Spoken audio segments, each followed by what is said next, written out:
Vale.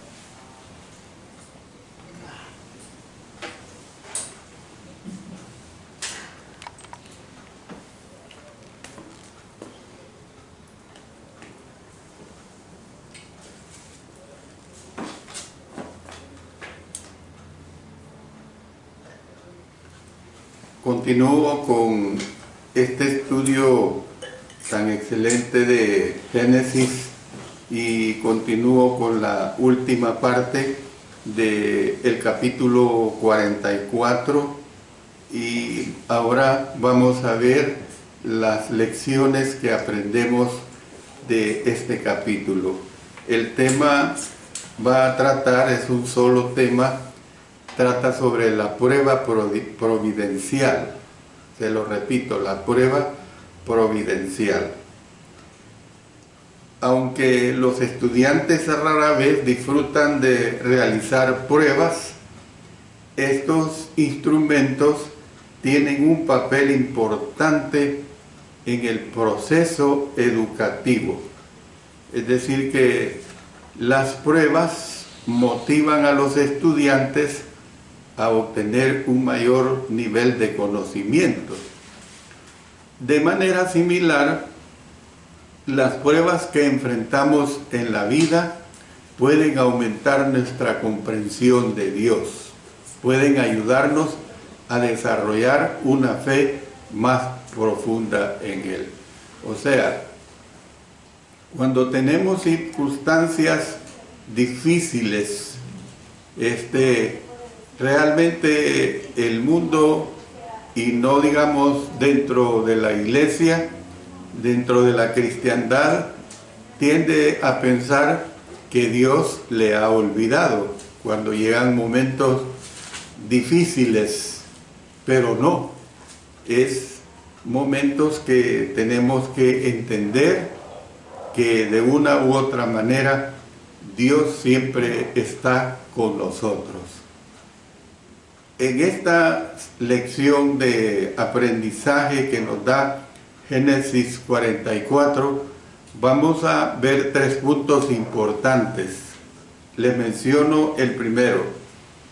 El pueblo de Dios a veces es probado de formas severas e inesperadas. Y les doy ejemplos. Abraham y Sara tuvieron dificultades por tener fe en que Dios podía proporcionarles el hijo de la promesa en su vejez. Usted ya lo sabe perfectamente, lo hemos estudiado muy ampliamente. Una prueba de fe aún mayor llegó cuando Isaac era evidentemente un adolescente y Dios le ordenó a Abraham ofrecerlo como sacrificio en el monte Moriah. Solo imagínese usted que a usted le hubiesen dicho eso, que a mis 3 hijas me dijera Dios en un momento determinado que la ofreciera en sacrificio. Bueno, en ese momento Abraham había madurado en su fe y obediencia hasta el punto que estuvo dispuesto a sacrificar a su hijo. Creía que si lo hacía, Dios le levantaría a Isaac de entre los muertos. Miren lo que tenemos en Hebreos capítulo 11, versículos 17 al 19. Por la fe Abraham, cuando fue probado, ofreció a Isaac, y el que había recibido las promesas ofrecía su unigénito, habiéndosele dicho: en Isaac te será llamada descendencia, pensando que Dios es poderoso para levantar aún de entre los muertos, de donde en sentido figurado también le volvió a recibir. Por lo tanto, por difícil que tuvo que haber sido, Abraham levantó el cuchillo y él estaba a punto de hundirlo en el pecho de su hijo cuando el ángel lo detuvo en el preciso momento, en el momento crucial, podemos decir. Y usted sabe que todos estos textos ya los hemos estudiado muy ampliamente. Otros ejemplos de prueba divina involucraron a los hijos de Israel. A diferencia de Abraham, a menudo no pasaron la prueba, mostrando falta de fe, mostrando rebelión contra Dios, mostrando desobediencia al pacto de los 10 mandamientos que habían jurado obedecer. Y para ello le damos lectura a Éxodo 24, versículos 1 al 8. Dijo Jehová a Moisés: sube ante Jehová tú y Aarón, Nadab y Abiú, y 70 de los ancianos de Israel, y os inclinaréis desde lejos. Pero Moisés solo se acercará a Jehová, y ellos no se acerquen, ni suba el pueblo con él. Imagínense qué privilegio tuvo Moisés. Y Moisés vino y contó al pueblo todas las palabras de Jehová y todas las leyes. Y todo el pueblo respondió a una voz y dijo: haremos todas las palabras que Jehová ha dicho. Y Moisés escribió todas las palabras de Jehová, y levantándose de mañana edificó un altar al pie del monte y 12 columnas según las 12 tribus de Israel. Y envió jóvenes de los hijos de Israel, los cuales ofrecieron holocaustos y becerros como sacrificios de paz a Jehová.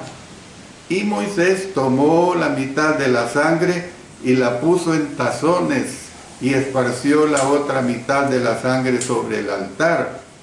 Y tomó el libro del pacto y lo leyó a oídos del pueblo, el cual dijo: haremos todas las cosas que Jehová ha dicho y obedeceremos.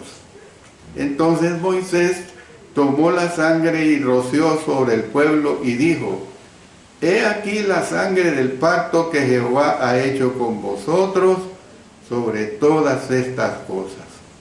Y luego fíjense que Moisés dijo después en Deuteronomio 8:2: y te acordarás de todo el camino por donde te ha traído Jehová tu Dios estos 40 años en el desierto, para afligirte, y noten, para probarte, para saber lo que había en tu corazón, si habías de guardar o no sus mandamientos. Entonces, ¿qué es lo que nosotros vemos? La tragedia de la historia antiguo testamentaria es cuántas veces Dios puso a prueba la fe y la obediencia de los israelitas, y estos fracasaron miserablemente. Yo quiero decirles que hay un hermoso salmo, es el Salmo 78, que hace una declaración ampliada sobre los fracasos de Israel. No lo voy a leer porque es un salmo extenso, pero ojalá que se les grabe y que lo hagan, que lo lean como tarea, ya sea por la tarde, por la noche o cualquier día de la semana, porque ahí se da una descripción de esa historia del pueblo de Israel, de ese ir y devenir, de ese estado de desobediencia que Israel mostró. Le repito pues, Salmo 78.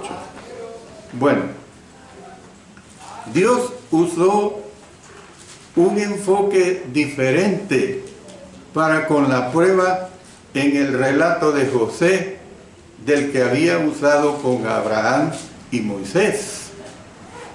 Dios había hablado directamente a los primeros héroes de la fe, y estos transmitieron sus mensajes al pueblo de ellos. Sin embargo, Dios no le habló directamente a ninguno de los hijos de Jacob. Fíjense bien que esto nunca se dio con los hijos de Jacob.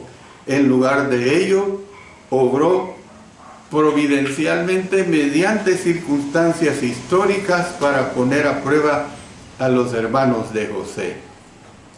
El propósito que el Señor tuvo en probar a las personas en todos estos casos era un propósito de redención. Sin embargo, los eventos se desarrollaron de diferentes maneras, y esto, si el Señor nos permite, los seguiremos estudiando cuando entremos al libro de Éxodo, luego Levítico, luego Números, luego Deuteronomio. Bueno, con Abraham, Moisés e Israel, las pruebas severas tenían como propósito profundizar su fe, profundizar su compromiso con Dios y guiarlos a la obediencia.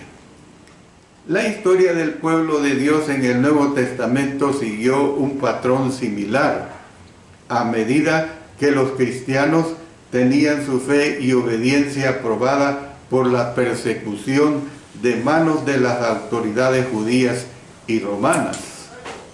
Los primeros convertidos fueron confrontados por las turbas en diversos lugares y en diversos contextos históricos que nos presenta el Nuevo Testamento. Por ejemplo, usted puede consultar todo el libro de Hechos, toda la segunda carta a los Corintios, la carta a los Filipenses, la segunda carta a Timoteo y todo el libro de Apocalipsis, y se dará cuenta de esta situación.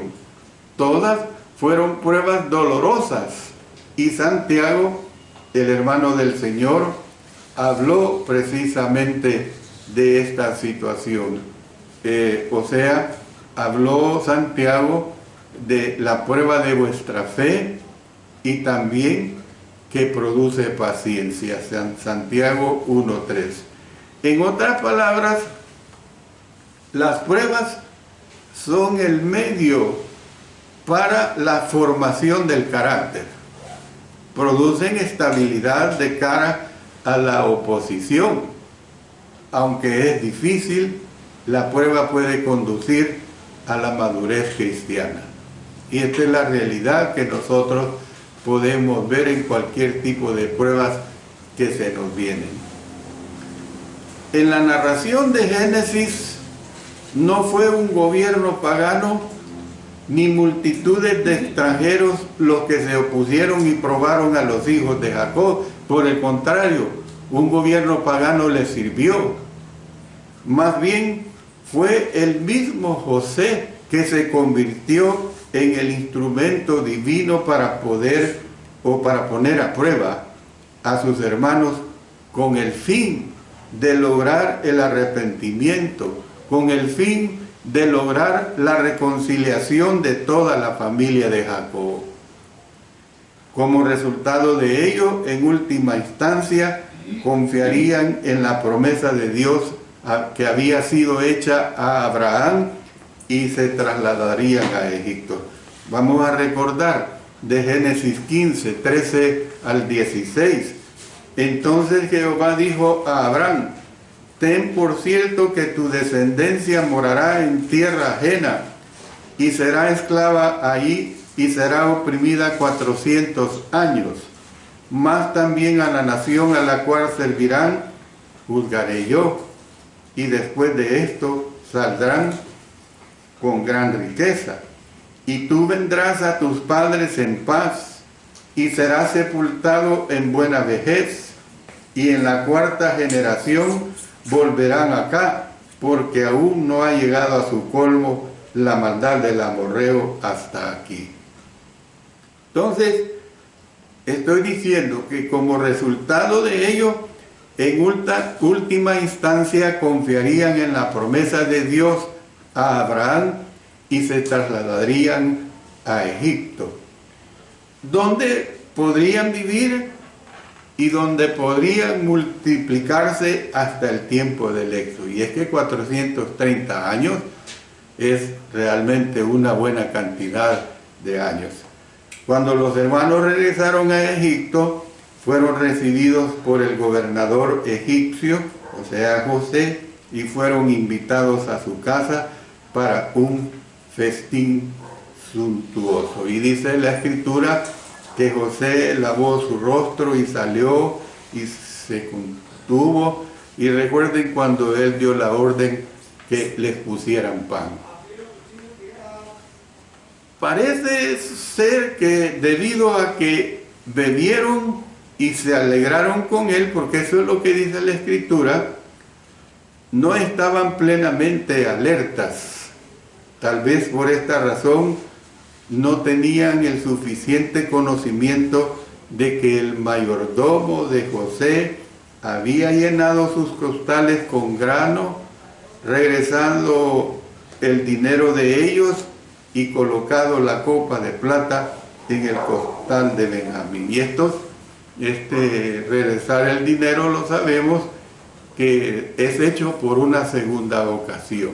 La primera ocasión es nada más la copa que se puso en el costal de Benjamín. Después de una noche de descanso, cuando los hermanos fueron enviados en su camino de regreso a Canaán, todo les parecía estar bien, como quien dice, hemos tenido éxito. Y qué bueno, ¿verdad? Que así cuando nosotros emprendemos un viaje y todo va viento en popa, pero de repente hay una situación embarazosa. Habían comprado mucho grano, Simeón había sido liberado de la prisión y Benjamín estaba con ellos. Anticipaban llevar alegría a su padre y al resto de la familia gracias a su exitoso viaje. Recuerden que habían dejado a sus niños, ¿verdad? Entonces, apenas habían salido de la ciudad cuando el mayordomo de José los alcanzó y los acusó de hurto. Y qué feo esto, ¿verdad? Qué feo es cuando a cualquiera de nosotros nos dijeran repentinamente, mire, usted me ha robado esto o lo otro, lo que usted se imagine, y usted no lo ha hecho. Pero quien le está diciendo con certeza. Y lo más duro sería que esté dando esta acusación delante de otras personas. Dijo que habían pagado la buena hospitalidad de su amo con el maligno hurto de su copa de adivinación. Entonces, era una acusación grave. De acuerdo con la superstición, el visir necesitaba la copa para discernir un asesoramiento adecuado para el faraón en relación con asuntos nacionales importantes.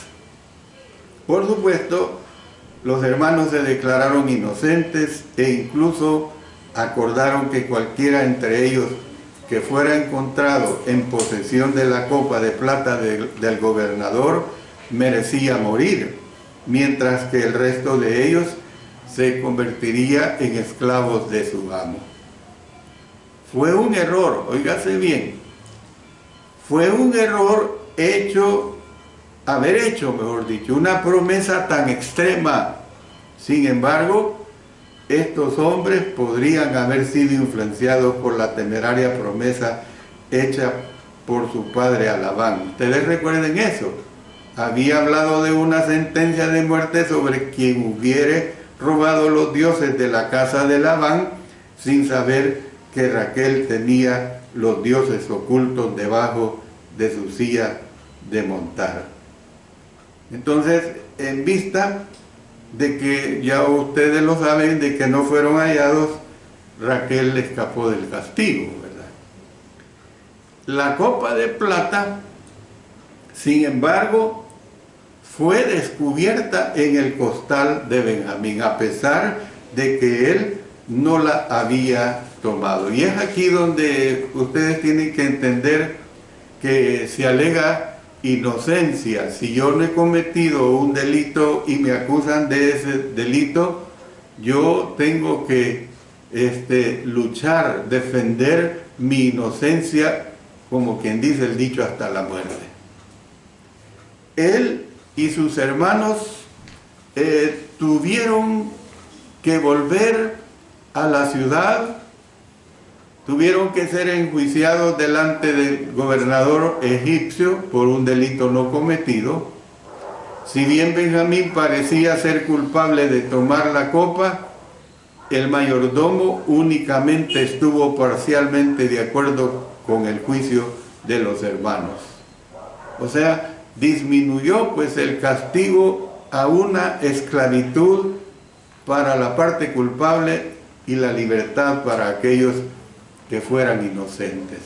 Porque recordemos lo que tenemos en el versículo 10 de este capítulo 44. Y él dijo: también ahora sea conforme a vuestras palabras, aquel en quien se hallare será mi siervo, y vosotros seréis sin culpa. Bueno, entremos a la segunda enseñanza que se nos da. ¿Cuál es esa segunda enseñanza? Las pruebas de Dios pueden revelar la nocividad del pecado con el fin de abrir la puerta para el arrepentimiento y para la reconciliación. La búsqueda de la copa de plata se había iniciado en el costal del hermano mayor y continuó hasta el del más joven, lo que probablemente sorprendió a los hermanos.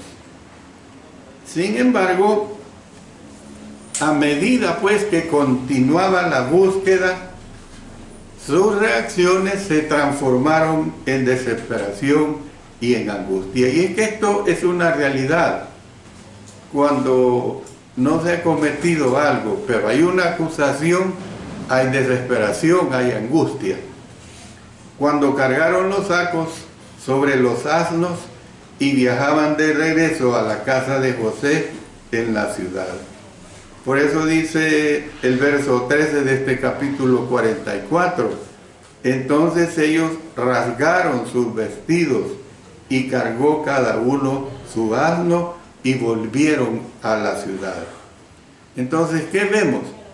Su viaje fue más como una marcha de la muerte que la alegre procesión de esa misma mañana.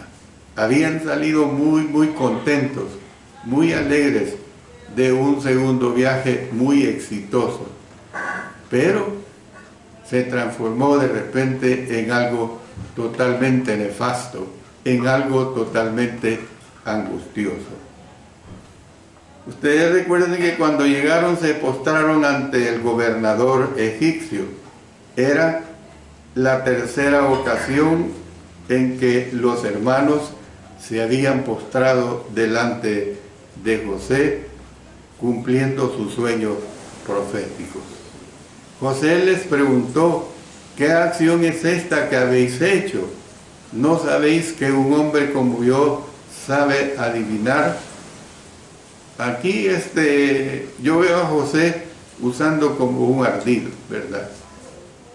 Estaba diciendo que era inútil tratar de engañarlo.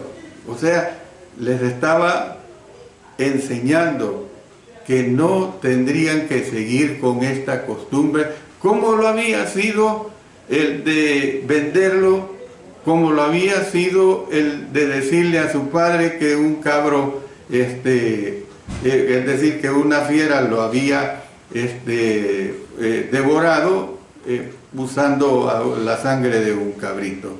Bueno, para este momento, Judá se daba cuenta de que el engaño era inútil y no podía mentir más.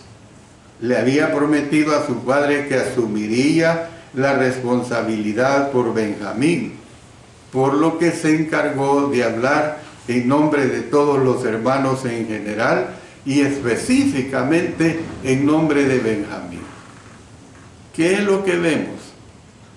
Mientras los hermanos regresaban a la ciudad, puede que Judá haya estado orando, pidiendo la ayuda y el perdón de Dios. Puede, ¿verdad? Decidió decir la verdad y su discurso demostró plena convicción a medida que confesaba sus propios pecados y los de sus hermanos. Reveló las conciencias culpables pues que habían tratado de ocultar desde que vendieron a José como esclavo. Y nótese que hasta este momento Judá no sabe la realidad. Sin depender ya más de excusas y mentiras engañosas, Judá afirmó: Dios ha hallado la maldad de tus siervos. Confesó que merecían ser esclavos del gobernador. Vino Judá con sus hermanos a casa de José, que aún estaba ahí, y se postraron delante de él en tierra. Entonces, entremos a la tercera lección que nos da este mensaje de Génesis 44. ¿Cuál es esa tercera lección? Que los que verdaderamente se arrepienten y reconocen sus pecados se convertirán en mejores personas por el hecho de que siguen un camino diferente en la vida. Y esta es la realidad. Judá no hizo ningún otro intento por defenderse él ni a sus hermanos, pero su afirmación cuando dice: Dios ha hallado la maldad de tus siervos, Génesis 44, 16, no se refería únicamente al dinero en los costales, ni al descubrimiento de la copa de plata, dos cosas, ¿verdad?, que eran inmediatas. En su lugar, se refería principalmente a los pecados que habían mantenido ocultos durante más de 2 décadas, sobre todo el odio que les había llevado a vender a José como esclavo. También lo estudiamos en el capítulo 37. También incluía el dolor que habían traído a Jacob por hacerle pensar que su hijo José había muerto. Durante su primer viaje a Egipto habían expresado su sentimiento de culpa por la forma en que habían tratado a José y a su padre. De hecho, esto había causado que el gobernador egipcio, o sea José, se apartara en llanto. Y esto también lo estudiamos detenidamente. Sin embargo, antes de que José estuviera listo para revelarse a sus hermanos, quería ver cuál era su verdadera actitud para con Benjamín. Por este motivo, aseveró que el resto de los hermanos podían volver a casa a Canaán, pero que Benjamín tendría que permanecer en Egipto como su esclavo. Lo que tenemos en el verso 17, José respondió: nunca iota haga. El varón en cuyo poder fue hallada la copa, él será mi siervo. Vosotros id en paz a vuestro padre. Entonces la interrogante es: ¿dejarían a Benjamín en cautiverio egipcio tan cruelmente como habían vendido a José como esclavo? La respuesta no tardó en llegar. Tan pronto como Judá oyó el pronunciamiento, de inmediato salió en defensa de Benjamín con un emotivo discurso, y es el discurso al cual en la primera lección hice referencia. En este repaso, o mejor dicho, en Judá repasó su historia familiar, contando hechos que José ya conocía. Sin embargo, Judá hizo hincapié en el amor de Jacob por su hijo menor y le dijo que su padre moriría si Benjamín no regresaba de Egipto con sus hermanos. Entonces, ¿qué es lo que vemos, hermanos y hermanas?